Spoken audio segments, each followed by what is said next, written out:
What's up, Internet? This is the too long didn't read for my new book, Uncertainty, How the Latest Science and Technology Confirm the Bible is True. This story is called Braces for Your Brain. Fasting is the best way for us to naturally create better patterns of thinking, but some brains require a much deeper intervention.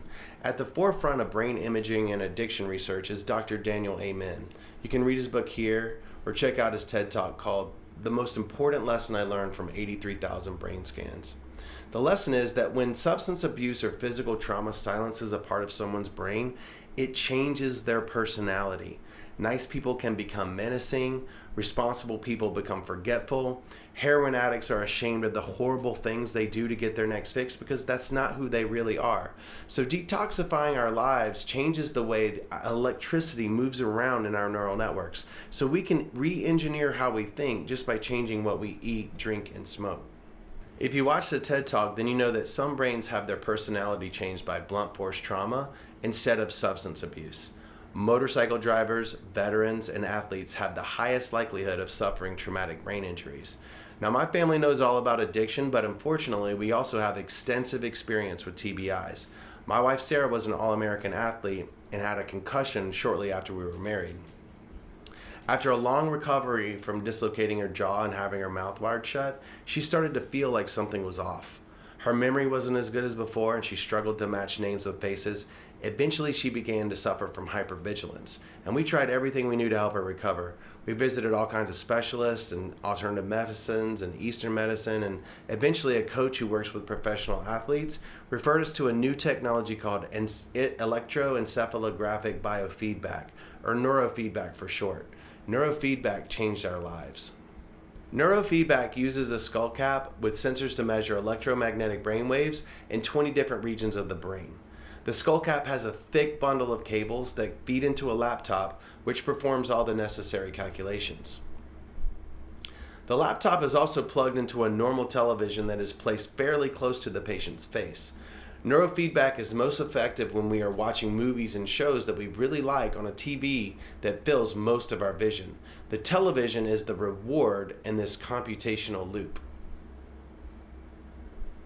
Neurofeedback is typically performed in 5-minute sprints, repeated 3 or 4 times in a session.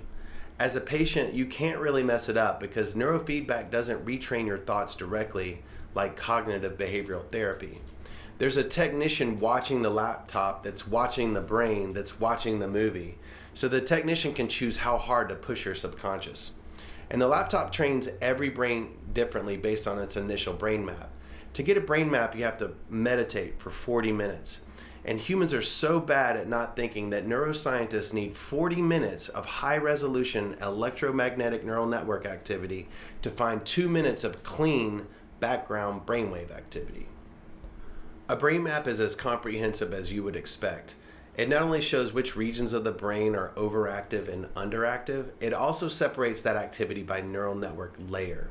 So brain regions are mapped using letters and numbers F, P, T, O, and C, which stand for frontal, parietal, temporal, occipital, and sensory motor cortex, respectively.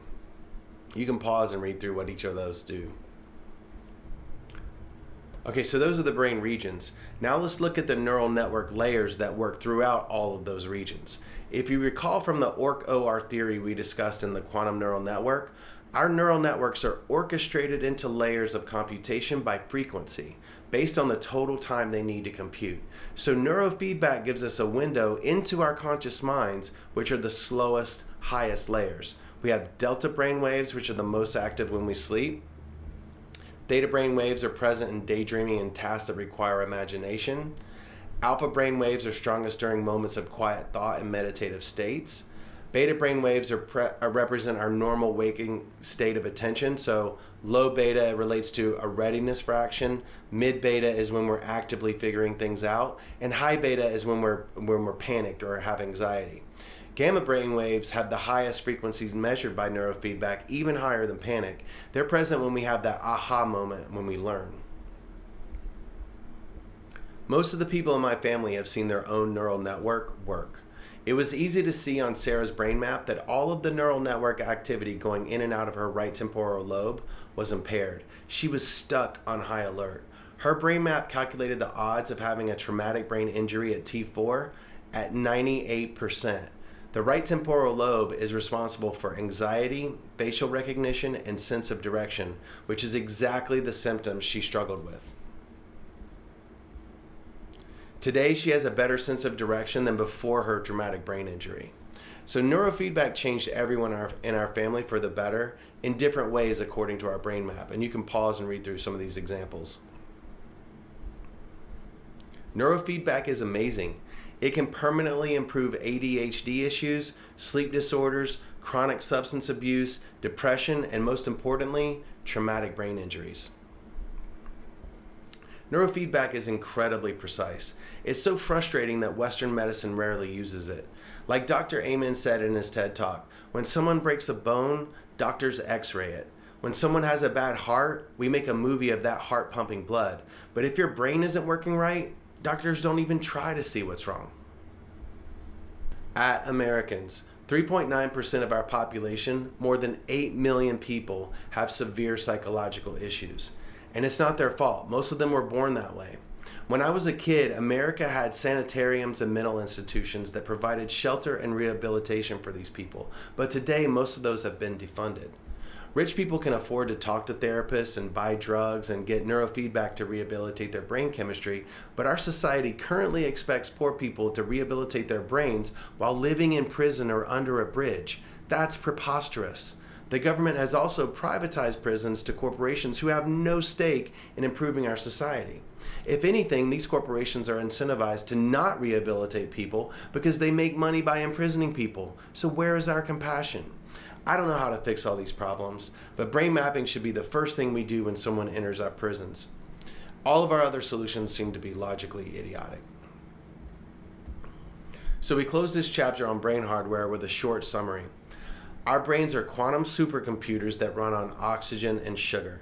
Each of our 86 billion neurons have 100 million quantum computing microtubules orchestrated into layers by frequency that perform analog Bayesian confidence calculations to produce our virtual reality of reality.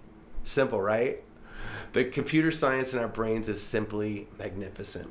Every thought produced by our inner chatbot is a belief, which has a confidence interval that we can feel. These beliefs are so integral to who we are as individuals that ideas we hear for the first time can instantly repulse us, even causing the gag reflex. For example, the statement, "I like eating hamburgers made out of puppies," feels just as repulsive to an American as "I like eating hamburgers" feels to a Hindu, and for the exact same reason. You don't eat your family friends. The truth is that relative, your senses are that relative, time is that relative, reality is that relative.